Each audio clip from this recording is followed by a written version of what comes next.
Hey, what's up, guys? This is Marty DeRosa, and you're listening to another wrestling podcast. There's too many. They have to stop. It's time for another wrestling podcast. The measuring stick just changed around here, buddy. You're looking at the best there is, the best there was, and the best there ever will be. They think they got the answers. I change the question. The cream of the crop. Nobody does it better. These are the best in the world, brother. These are the best at what they do. When we talk about the legends of the sport, there's only two in my book. Another wrestling podcast. Another wrestling podcast. Now can you dig that, sucker?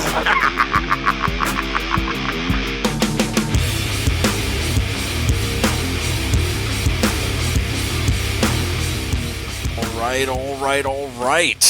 Welcome to another wrestling podcast. This is episode 78. I'm Steve Credo. And I'm Jonathan Benjamin. Jonathan, we're here again. We're back. Every week you will find us on anotherwrestlingpodcast.com. Jonathan, what's in store for today? Today is another amazing show. Dare I say, best show ever. We have none other than comedian and super fan Marty DeRosa is joining us today on the show. He's got a lot of great things to talk about, and so I can't wait to talk wrestling with him. That's right, guys. And if you like what you hear today, hit us up on our AWP hotline where you can leave us a voicemail. You can leave us messages. You can tell us how much we rock, how awesome we are. If you have any negative comments, feel free to leave those too. We'll play the best ones. Give us a call, 802-297-7672. That's 802-AWP-7672, guys. We have a hotline. We have a website with all of our links on it. But more importantly, Jonathan, do you smell that? Every time you ask me to smell something, I end up getting nauseous. So let's just skip that this year. Well, I was trying to bring in, it smells like Halloween. It smells like October. The cool, cold air is coming on in. Trying to soak it in a little bit. But Jonathan, Halloween's upon us. We're in that month of October. Last Halloween we talked scariest moments. But Jonathan, we have yet to talk about structures. The structures that have been a part of pro wrestling for years now.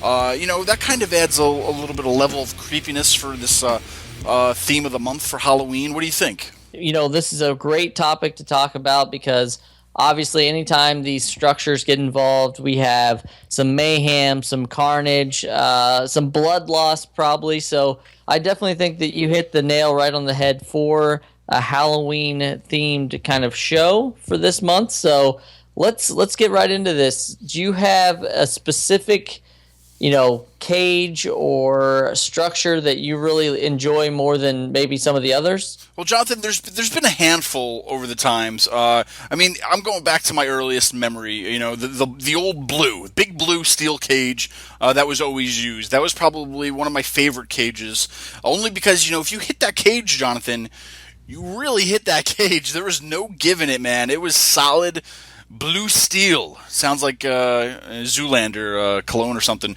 It was solid blue steel cage, guys. I don't know. I have memories of seeing that cage at house shows, on TV. So many matches. It's a staple in my childhood of cage matches, Jonathan.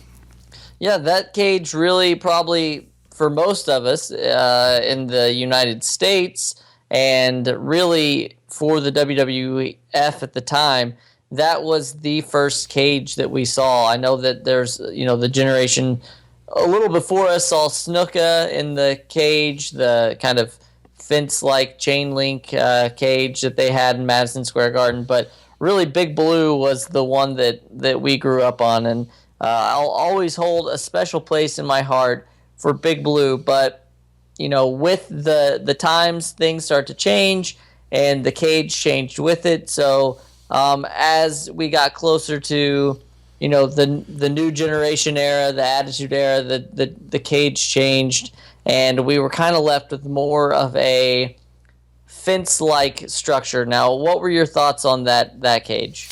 Yeah, I mean, it was cool seeing like a fence. It definitely stepped it up. I mean, like you said too, if you're a fan of the older, 70s, early 80s, whatnot, they were using that mesh cage, the fence cage, I guess you want to call it. I liked it. It was cool. It definitely reminded me more of like ECW hardcore, like, oh, they're using a fence, It was more, I don't know. When I think of like the old school fence ones, it just reminds me more of like my, watching ECW back in the day on TV with that. I don't know. Like, I kind of didn't like it at first. It was just like, they're just fighting in a fence kind of a thing. It wasn't, I don't know. I really just still had that blue cage, it wrapped in my memory of, that's what I wanted to see, and I didn't really care too much about it. But I don't know. Times do change, and you got to do what you got to do. But I don't know. I didn't really care for it too much. I don't know. That's all I have to say about that. I'm like, it's a cage, it's a fence. That's all. They're like in a yard. I feel like they use that kind of a fence to keep like your dog in a yard if you don't have a fence on the outside. I don't know. All right. Well, I have nothing good to say about it. Just relax, all right? It's all going to be all right. Well, the WWE is constantly pushing the boundaries. Wrestling fans are getting, bored. They say the product's stale. So throughout the years, we've seen some amazing matches in structures, and we've seen some not so amazing matches and structures. Could you possibly give us your least favorite structure-based match? Least favorite structure-based match. I mean, you can do it even as a whole. Like, you don't have to say, like, a specific match that you saw. You can just say, I really didn't like. Well, does this kind of fit in the realm? I'll tell you this, is that it wasn't... I guess you could kind of throw this in as a structure. It was that, whole Inferno match. Could we kind of throw that in as a structure because you kind of had to stay in it, in between it? It's our show. We can do whatever we want. Well, there you go. Now we're calling it a structure. But yeah, I don't know. I kind of thought it was cool when they're like, wow, the ring's going to be surrounded by fire and this and that. And then, like... the last one with Bray Wyatt and was it Kane or somebody like that, but when they had that, it was just like, there's nothing, it didn't even stop the Wyatts from coming inside the ring. They eventually just walked in from the outside and was like, oh, okay, anybody could just cross the line of fire when it's not on or whatever. I don't know. That was definitely one of my biggest disappointments as a structure match, I guess you could call it, quote unquote. All right. Mine probably is going to beat yours. Not that this is a contest, but it totally is. But I would have to say the infamous dog kennel from Hell match. It was, a match with Al Snow and Big Boss Man, kind of situated in a Hell in a Cell, but with dogs on the outside, and they were all going to the bathroom outside, and nothing really worked the way that it was supposed to, and they were supposed to be, trained police dogs, but they showed them, like, sleeping during the show, and they were just kind of, it was ridiculous. It was, I'm sure on paper, everybody was like, this is the greatest thing I've ever heard of in my life, but in all actuality, it was not that. Yeah, everybody listening too, check out anotherwrestlingpodcast.com. Look for Al Snow under our guests. We talked to him briefly about this, and he'll tell you how much he loathed it. He just hated it. I don't want to get into it. He'll tell you about it, so check that out. Al Snow definitely gets into that match. But Jonathan, there's been many structures. Dog Kennel from Hell. The Inferno match. But what about, these two are, I thought would have been a lot better than what it was, but what did you think about the Lion's Den when they were making that? And I don't know. Do you think they could have did something better, or were they just trying to counteract at that time? I don't know if it was just UFC or if it was just MMA, whatever was happening. Were they just trying to, counteract that since Ken Shamrock was coming in?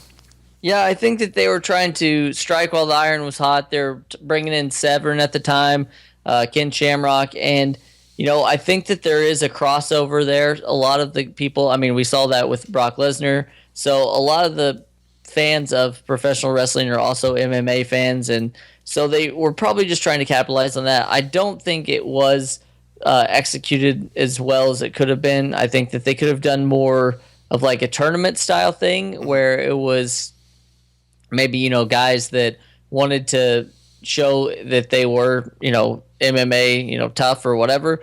that they could have done that, and maybe instead of doing the brawl for all, where the guys just kind of boxed each other, that they could have maybe turned this into a separate offshoot of WWE, which would have been kind of like shoot fighting. So I think that they missed the boat with that one, but I mean, obviously they did, because we haven't seen a Lions Den match in years. So yeah, I guess like when it happened, they figured, crap, there's no ropes. You can't really, dare I say the F word, and fake it too much in that Lions Den. I mean, you can't pretend you're doing MMA and not do it, and yeah, I don't know. So I guess it was a good idea.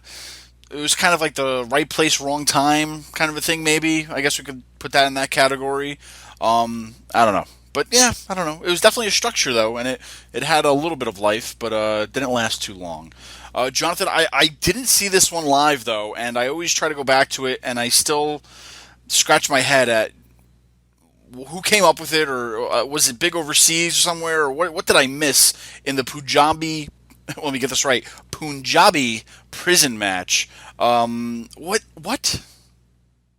Well, luckily for you, you have an expert in Punjabi prison matches. I was at the first ever Punjabi prison match live at the Great American Bash in Conseco Fieldhouse, Indianapolis, Indiana. I was just as confused as everybody else. At the beginning of the day, it was supposed to be Great Khali versus The Undertaker. And then when Great Khali got to Indianapolis, the doctors checked him out, and they said that he had elevated liver enzymes, so he was unable to compete. So what ended up happening was Big Show versus Undertaker in the Punjabi prison match.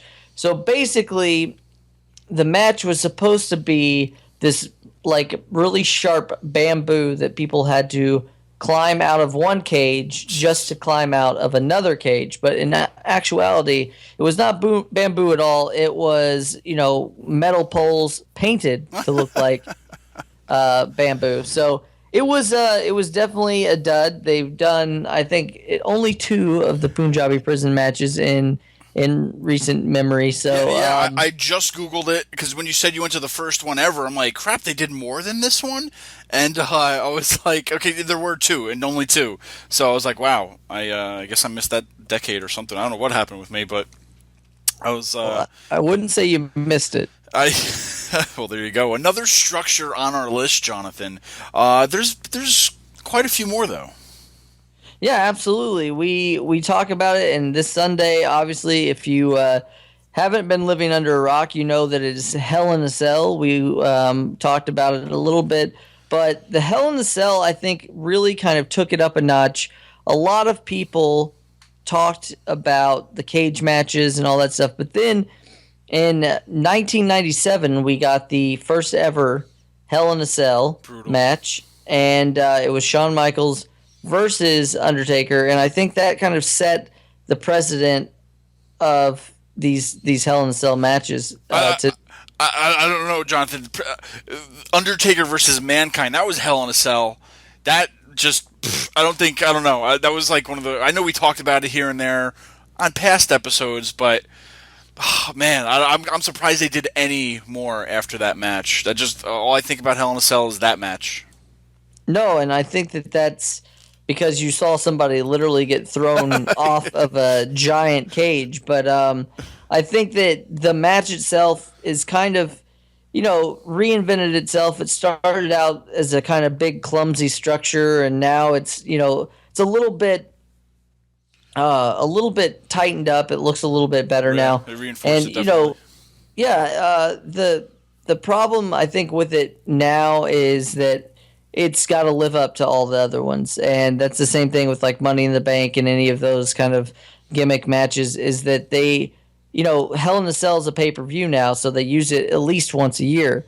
And I think that if they would let it kind of go away for a while and then come back, that it would definitely kind of make it feel a little, a little more special, I guess. All right, Jonathan, one thing we kind of saw one place which is everybody's favorite home movie, Ready to Rumble, where they had the cage on top of a cage. On top of a cage. I don't know if they had a name for this, but we saw it someplace too. They only did it like once, maybe, I think, or what? Yeah, they did it at War Games, and I think it was War Games 2000. Another Vince Russo idea, something just that boggles the mind, really. And I think once again, it's just trying to capitalize or get that quick hit. It's shock value. You see this cage on top of another cage on top of another cage. Your first thought is someone's going to fall off, and will they? Won't they? You're kind of tuning in, but it ends up just being like a gigantic car wreck, and no one really walks away looking better than they did walking in. So, in the movie Ready to Rumble, it's a great piece of cinematic history. If you have not seen it, I urge all of you to go out there and watch that. But I think that this kind of put an end to those matches. War Games, WCW, that they did kind of prior to this match was awesome.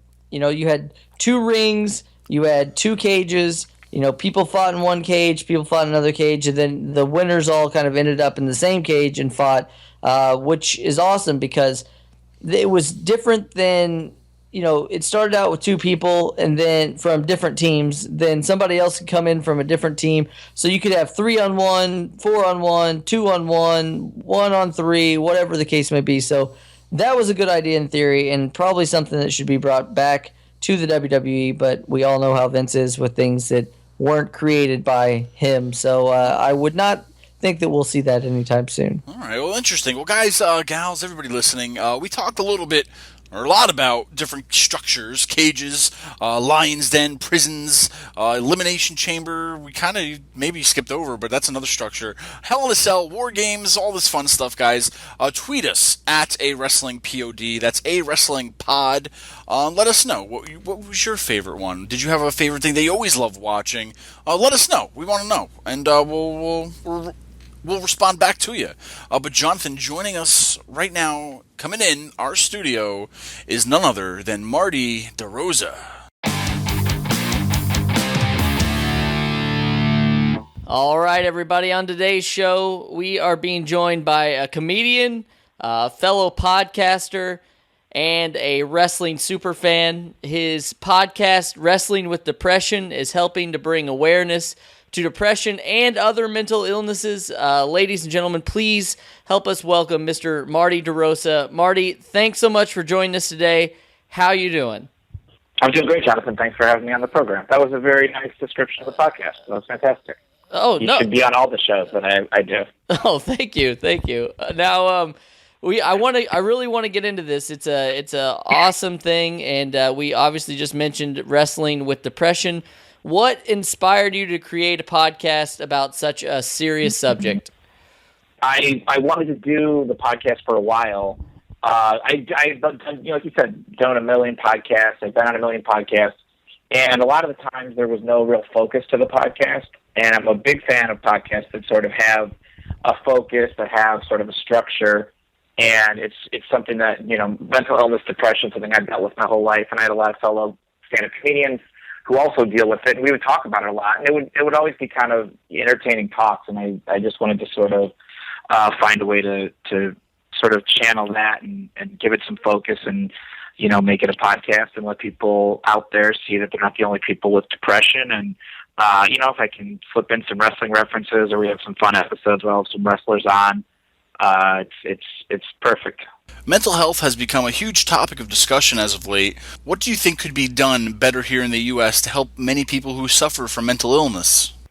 I think better health care, better services for, if people need to see somebody. It's too hard sometimes, especially if you are, very depressed. There have been times where I've been trying to find a therapist in my area, and I've had trouble. And when you're not feeling great, the last thing you want to do is hear somebody say, "Oh, I'm not taking new patients," or, "What kind of insurance do you have?" "No, I don't take that insurance." Or, "Oh, you don't have insurance." So I think they need to make it way more accessible.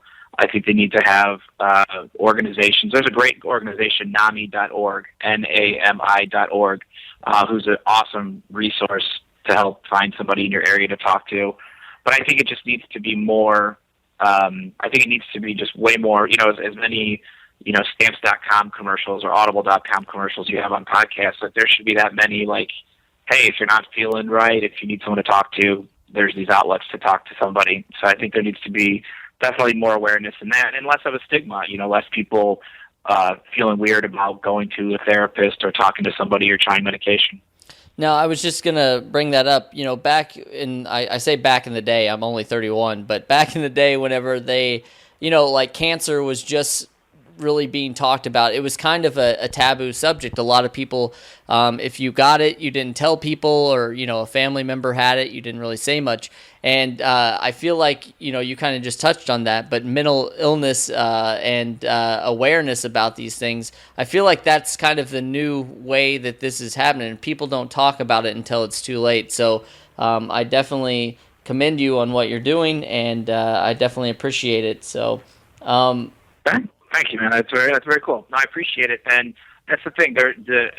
Any stigma that's attached to it, the more people talk about it, and honestly, the more if I have guests on who are funny, and we can have an entertaining conversation about it, and people, maybe they don't deal with OCD or bipolar disorder, but they can hear other people talk about it, and they've learned something. So if they know somebody in their life who is suffering from it, they have they have just that much more. Sort of a presence of mind of how to deal with this or how to talk to somebody about it.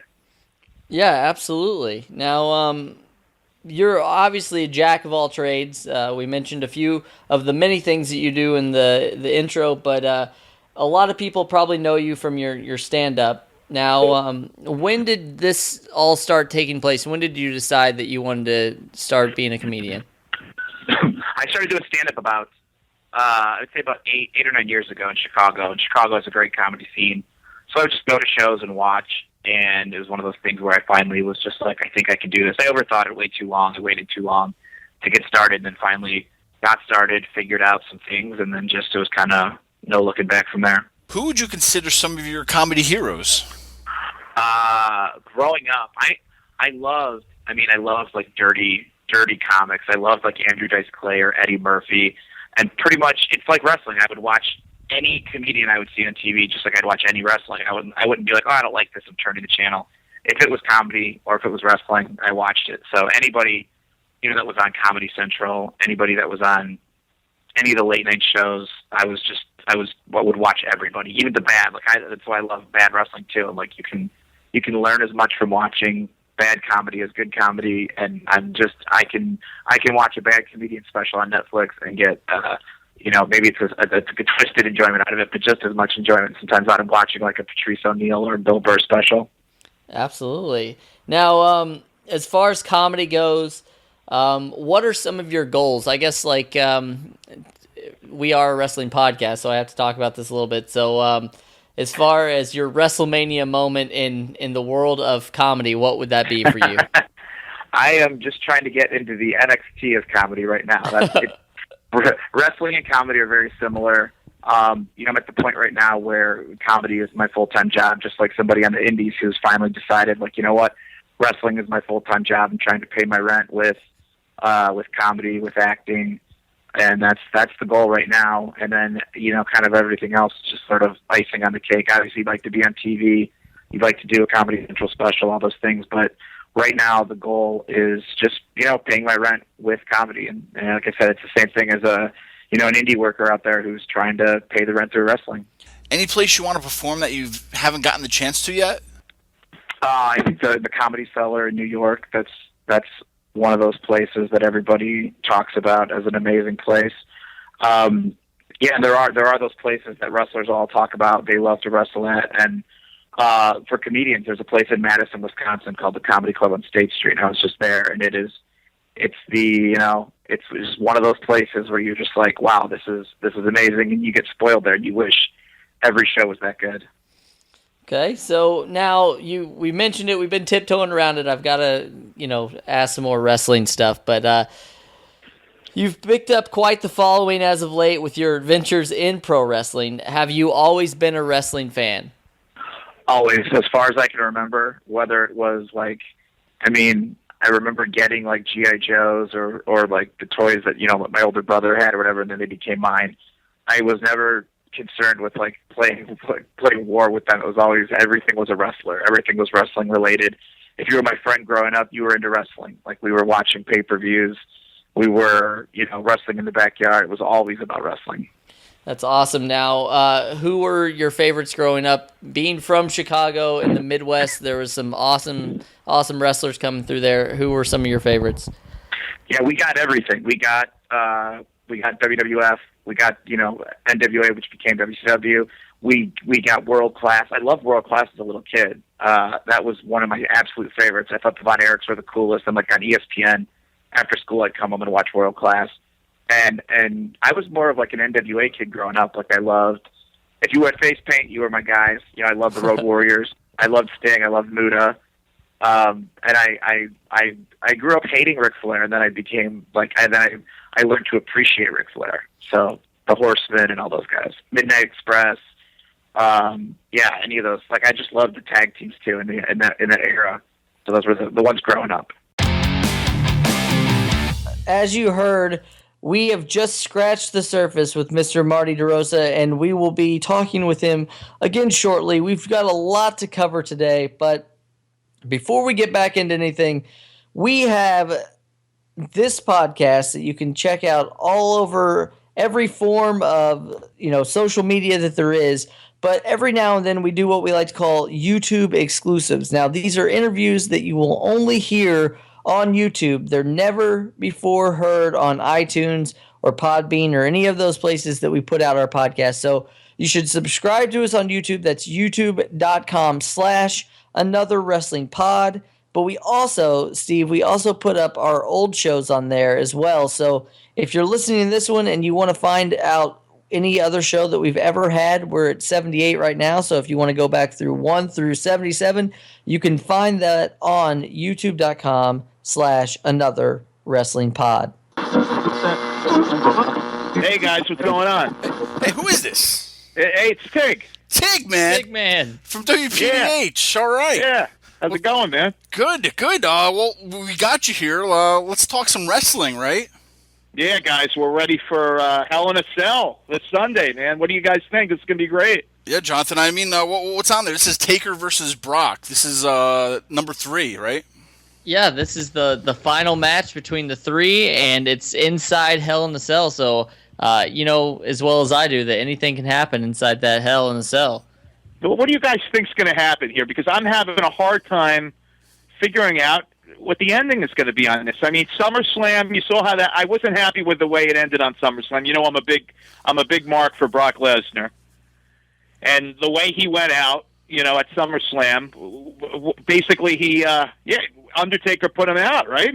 He couldn't continue. He was out like a light. Yeah. What do you think, Jonathan? I mean, you know what? I'm in the same boat as Tig. I'm a big Brock Lesnar fan, so I'm really hoping that he kind of finishes this once and for all. I think that really there's nothing that Undertaker gains from winning this match. So I think Brock has everything to gain, and Undertaker has nothing to gain. So. Yeah, it's Suplex City versus Low Blow City. I mean, every time we've seen the Undertaker go one-on-one with Brock, or at least in recent memory, he's been kind of giving Brock some low blows, and I mean, I guess that makes him the bad guy this weekend. So this is the last and final, maybe final. They're saying that it's the last one. But yeah, I think Brock has to be the beast incarnate and come away with a victory this weekend, Tig. Yeah, low blows, and let's talk about terrible tombstones. I'm sorry, but Undertaker cannot deliver them tombstones like he did once back in the day. I'll tell you, Kane these days even does a better tombstone. What do you guys think? Absolutely. I think that Undertaker's showing his age, and there's no denying what he's done in the past, but there's really nothing left for him here in the WWE. Yeah, the time isn't on his side right now, so I don't know if he can't go any longer, or is this his last match? I don't know. I mean, I don't know what you do after this match after Brock wins. I'm predicting a Brock win anyway, but I don't know what he does. What does he do after this? Well, Brock's, he said on the podcast, the Stone Cold podcast there, he's going to be around for a few more years, he kind of led everybody to believe. So he's definitely in for the long haul. I can't see what Undertaker's going to do after this. So wouldn't you think this is basically going to put the nail in the coffin for Undertaker and maybe send him out to pasture? I mean, what do you think? Was that a pun intended or not? Sure, pun intended. Yeah. I don't know. I can't see Undertaker winning this one on Sunday. You know what I mean? I mean, like you say, I don't think he's got anything left to prove, and I don't know how it would benefit him. I don't think, I think he's heading towards retirement here. Yeah, and I mean, we're getting close to 6 months away from WrestleMania, so it's I don't know. Is it his last hurrah? Is it his last ride?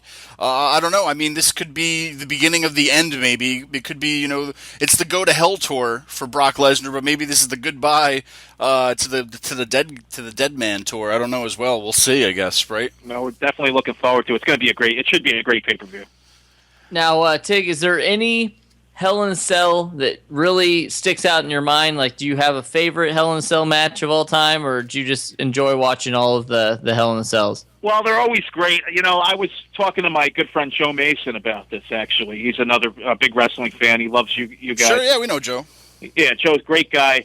We've been going to wrestling for the past 30 years, and a lot of the past 30 years I've gone to wrestling with that guy. And we were trying to think about cage matches that we saw, or even if we saw a Hell in a Cell match, and he brought up that we were in Hartford, Connecticut, No Way Out, Hell in a Cell in 2000. Triple H versus Mick Foley, who was Cactus Jack at the time. And that stands out because that was a brutal match. You guys remember that one? There was a lot of bloodshed that night. Yeah, that was they ended up on top of the Hell in the Cell with the flaming 2x4 wrapped in barbed wire, if I remember correctly. There was a lot of craziness going on there, and both guys were covered in blood. I mean, it was a crazy night. Hartford Civic Center for that, and that would probably stand out most. That would be the only one that I attended, Hell in a Cell match. But talking about the standard cage matches and all, was never a big fan of the big blue cage. I know I think you guys like that cage, right? With the old school blue cage, that was real steel. If you saw guys using that today, they'd probably really hurt themselves because there's no give in it at all. So it was pretty brutal. But I mean, it was definitely a staple back in the day of a cage for WWE at least. Yeah, I enjoyed though the old school style, like where Jimmy Snuka did the dive onto Don Morocco. You know what I'm talking about? Yeah. Yeah. The old standard steel cage. That was always my favorite style. If I could choose. But there were some memorable matches in the blue cage, like Hulk Hogan versus Bundy. Wasn't that in there? That was. Yes, WrestleMania. That was a good match. Now, Tig, I mean, you're a staple in Poughkeepsie, New York. You're a staple in the city where we're from. I mean, do you remember any memorable moments at the Mid-Hudson Civic Center that you attended as any wrestling event? Well, I was there for a couple of the TV tapings back around 85, 86, around that time. That was when I first started getting into wrestling, and my uncle took me and the kids to a couple of the matches. Nothing in particular stands out as far as great matches, but I remember, bearing witness to Piper's Pit, a couple of them, and of course the late great Roddy Piper. That was always entertaining to me, and always loved watching Piper's Pit, and to see it live in person was a lot of fun. So that would be one of my favorite memories of the Civic Center back in the day, is getting to see Piper's Pit being recorded for live television. Great. Well, Tig, I mean, it was short and sweet. We can call it a little bit of outside interference from the Tigman tonight. But, we barely talked to you. We're going to talk to you more in the future. But, Tigman, thanks for popping by. Yeah, sorry to interrupt, guys. You do a great show, though, and looking forward to Sunday, man. The pay-per-view is going to be great. It's all roads lead to Hell in a Cell this Sunday. All right, Tig. We'll talk to you soon. All right, take care, guys. All right, Jonathan, before we had a little bit of outside interference, we're talking a lot about structures today, different cages and dens and prisons and whatever. Jonathan, we talked a lot about them. We gave some of our ideas, but now I'm curious to know, is it time for a new structure to be built in wrestling, whether it's WWE, New Japan, our Ring of Honor, TNA, whatever? Is it time to go beyond a cage, go beyond a cell? I don't know. What else could they build? What do you think? I'm going to sound like this old guy, but enough's enough. I think that we're good. Like I said, instead of having to go out and create something new and make 8 cages on top of 8 more cages and have whatever, just space it out. We don't need 15 pay-per-views a year. We don't need all these new inventions. Obviously what happens is every now and then a good invention will come out. Money in the Bank's a great thing, but look at the Chamber of Horrors match that Abdullah the Butcher and Mick Foley were in, where there was the winner puts the loser in an electric chair. And go back and check it out. How about the King of the Road match? Yeah, everybody knows what I'm talking about. So there's a lot of stinkers out there. I think that just keeping the cage the way it is, I like what we've got going on right now. Don't try to fix something if it ain't broke. Well, Jonathan, I'm going to kind of counteract that because I don't know. I don't want anything crazy. Like, you don't need a zip line into a tank of sharks or anything stupid. Oh my God, I got it. How about we have a match where you zip line into a cage of sharks? Copyright. So if they use it, you know where they heard the idea first. But I don't know. I always like seeing something new. I like seeing new sets. Like I like them updating the set every so often. I like them to update the cage every so often. And even if it's not just a basic 4-wall cage, I don't know. I mean, what could we do to it to make it so much better, intriguing, or whatnot? I don't know, Jonathan. I mean, they need to do those old school Raws or old school shows where they actually bring back, the blue barred cage. I love that. Stuff like that, even bringing back the stuff for nostalgia purposes. But I don't know. Guys, if you're listening out there, what would you want to see happen? Like, what would you want them to build? What would you want them to create? Like, how could you add on to the cage? What could you, I don't know what could be done. Just thinking out of the top of my head of what I would want to see. Just something different. I don't know what it is or what it could be. I don't know, but obviously it has to be kind of a cage or a cell. You can't make it bigger than Hell in a Cell because it's pretty much the whole square floor right around them. But man, I don't know. Just something different. I don't know. I like seeing change. That's what I'm trying to get to, and I like seeing them coming up with something different each time. And I'm not saying reinvent the wheel. I'm just saying put a brand new rim on it. Get some new tires, you know what I'm saying? Spice up that wheel a little bit, and I don't know, keep the fans more interested in your silly war games, I guess. But Jonathan, I don't know. Well, I guess we have to let the people decide and let them tell us, guys. Once again, too, call us 802-297-7672, 802-AWP-7672. Let us know. Talk to us. We'll play your responses on the air next week. Yeah, and you know what, Steve? We talked about this a lot. We are all over social media. We're big into it. We like to respond. We like to talk to you guys. Sometimes we get in some heated discussions, but that is okay. That's exactly what social media is for. So you should definitely get on Facebook as well if you haven't already, which if you haven't, I don't know what you've been doing. Facebook.com/Another Wrestling Podcast. And now, Steve, maybe we could talk to Marty about this. I don't know. We'll see what he's got in store. But right now, we're going to get back to Mr. Marty DeRosa. We have seen a boom in the underground independent wrestling culture as of late. Why do you think people are looking for alternatives to the bigger companies? Well, if you watch a 3-hour Nitro, a 3-hour Raw, it feels like a 3-hour Nitro now. Yeah. But if you watch a 3-hour Raw, you're just like, wow, this is not fun. But then you can go to an indie show, and they're so much fun. I've been spoiled everywhere I've lived. I was in Los Angeles for a little while, so we had PWG here in Chicago. We have AAW. It's just a good indie show is amazing because you're seeing the next guys, and it's one of those things where the people who are the biggest stars now.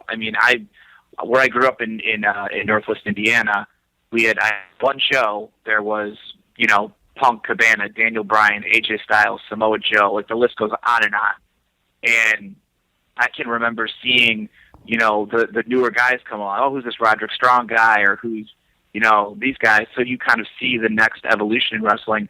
But also, you just see these amazing matches, and you're so up close, and it's so personal. And I think for me, it's the same thing as seeing a great comedian in a smaller comedy club versus seeing somebody at Madison Square Garden. It's just way more fun when it's sort of in that intimate setting. Awesome. Now you've partnered with one of pro wrestling's fan favorites, Colt Cabana, on numerous different projects. How did this pairing kind of come about? Just through comedy. He was a big fan of stand-up comedy. Got released from the WWE, so he was back in Chicago, and we sort of just started trading Facebook messages back and forth, and then met up, and we started with $5 Wrestling, and then we did Creative as Nothing For You, and then we did Worst Promo Ever. We're always doing audio tracks for wrestling movies. I think we just released one for The Chaperone. And we do live shows, which are the most fun. For me, the live shows are the best. We do them every year at like WrestleCon. We do them in Chicago here. We're going to have a big one the night before Thanksgiving if you live in Chicago. And it's just a room full of wrestling fans joking about wrestling and getting all the references, getting the Scott Steiner references, getting the Randy Savage references. It's the greatest thing for me. Do you feel like that pro wrestling fans are kind of they have to know that wrestling kind of lends itself to being mocked? So do you think that they appreciate having their own kind of wrestling comedian? I think so. I mean, I think there's those times where, like on Twitter, which is my favorite thing to do, is just to tweet about wrestling. And it's funny for like a comedy club, if they're promoting you or something, they'll look on your Twitter, your Facebook page, and I'll show up for shows a lot of times. They're just like, boy, you really like wrestling, huh? So there's just all these tweets about wrestling, especially during Raw or during a pay-per-view. But to me, it's like, when you have a perfectly crafted wrestling joke and it gets a bunch of retweets or a bunch of favorites, yeah, you can tell that wrestling fans, they appreciate sort of the comedic aspects of wrestling. And like you said, it's like wrestling fans, I think they're smart enough to know this is a ridiculous thing that we're all into, but it's amazing and it's awesome at the same time. And there's just things that happen in wrestling, whether it's certain wrestlers who just can't help but put their foot in their mouths, or just situations or angles that we as fans are just like, come on, this is ridiculous, and you sort of have to make jokes about it. To get back to your podcast briefly, do you feel that comedians and wrestlers are a similar breed of people, and do you think that there are some correlations with both jobs and depression? Yeah, I do, actually. I mean, anytime that I run a show in Chicago called Comedians You Should Know, and a lot of times if wrestlers are passing through, they'll come to the show, they'll come hang out, and even if a comedian isn't a wrestling fan, but we're all hanging out after the show, the connection is there, the bond is there, there's the frame of reference is there, so everybody instantly has something to talk about. And one of the things with comedy, and it's the same thing with wrestling, it's the same thing with acting or people getting into music, the quote unquote normal person who just is everything's fine and everything's good. A lot of times they don't get into these fields because the people who do get into a lot of forms of entertainment, there's something missing. There's a hole there or something, and they're trying to fill it up with that attention from crowds. And I think a lot of times if you talk to a lot of wrestlers or you talk to a lot of comedians, there's sort of a reason why they're doing it, and whether it's family relationships or just the way they were raised or something like that. But a lot of times there's just sort of this feeling of sort of wanting more and sort of wanting that spotlight or attention. Are there any new projects that you're working on that you can tell us about? Well, I just relaunched Wrestling with Depression. I was not doing it for a little while because my depression was bad. So now I'm back doing that, and I'm back in Chicago. So now that Cabana and I are back in the same city, we're going to have some more projects coming up, and that's sort of the main focus right now is stand-up and the podcast, but there'll definitely be some more projects coming up. Awesome. Now, social media is obviously the biggest thing in the world today. You mentioned you have Twitter. Can you tell us all like where people can find you and where they can find out about your comedy and Wrestling with Depression? For sure. Wrestling with Depression is available on iTunes. I've got MartyDeRosa.com is the website that I'm trying to revamp right now. That's going to be eventually the destination for everything, and I'll have show dates and all that stuff. And at Marty DeRosa on Twitter. That's, like I said, that's my favorite thing, and I tweet out everything as far as shows and podcasts and all that other information. But more than that, just, jokes about wrestling, which is my favorite thing to do on the planet. Yeah, I was surprised getting on your Twitter. I forget. It was been a couple days or whatever, but there was your banners, the old Hasbro toys with the Undertaker. Yeah, my favorites, Undertaker Ball. Yeah, no, but wrestling figures. That's another thing too. Growing up, that I was obsessed with. Now, and, I have to say, I didn't realize until now that you are from. I guess you are a Hoosier at heart. I am. I'm from Southern Indiana, so I am a little bit different from you. But I did move. I'm out here on the East Coast now, and I'm just shocked. Chicago, I never went to, but it's Chicago gets a lot of wrestling shows. Indiana did not get a lot of wrestling shows, and now I'm completely spoiled being on the East Coast because there's one every minute that you can go to. So.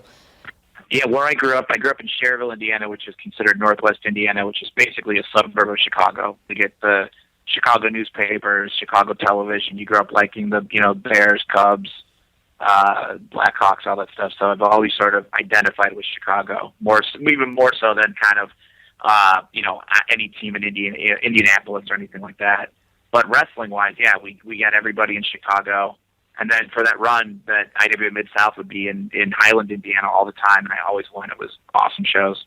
That's great. So I have to ask before we wrap this up, is there anything else that you want to mention? I know. Could you give us the website again for you had mentioned it about if people are suffering from depression? Yeah, NAMI, NAMI.org, and that's an amazing resource. That's how I found my therapist. They're good people. They get back to you right away, and they're going to make sure you find the help you need. All right. Well, thank you so much. And I have to ask you, being from Chicago, are the Cubs going to win the World Series? Yeah, there's no doubt about it, of course. That's awesome. So thank you so much for coming on. Wonderful guest. Keep up all the great work, and we are looking forward to seeing what else you can come up with. Thank you very much, Jonathan. I appreciate it. All right, and if you're listening to our show, check out all of our friends on these other great shows. That's right, Steve. We have our friends over at pwpnation.com. That's right. Be sure to check out exclusive articles, wrestling news, and other wrestling podcasts such as AWP. Also, be sure and stop on over to Main Event Marks on Facebook.com/Main Event Marks. You can check them out every Thursday at 9 p.m., hosted by Angry Cooter, where, fans talk wrestling live on a webcam. So be sure you check them out every Thursday at 9 p.m.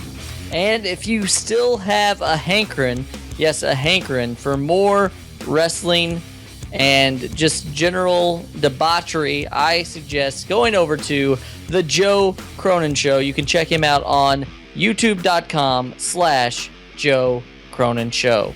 Well, that's the show. We want to thank each and every one of you for listening today. Every week we do this show free of charge for you, the fans. If you're wondering, how can I repay these guys? Well, we have just one thing. Subscribe to us on iTunes. While you're there, be sure to rate us and give us a good review. Huh? So that's more than one thing, but if you're looking for more information about AWP, then head on over to anotherwrestlingpodcast.com. We are all over social media, and you can find us on Facebook, Twitter, Instagram, YouTube, and more. Gosh, we've got a lot going on, but if you are an AWP superfan, you can also show your support by going over to ProWrestlingTees.com and buying one of our official AWP shirts. We couldn't do the show without each and every one of you, so tune in next week for... Another Wrestling Podcast.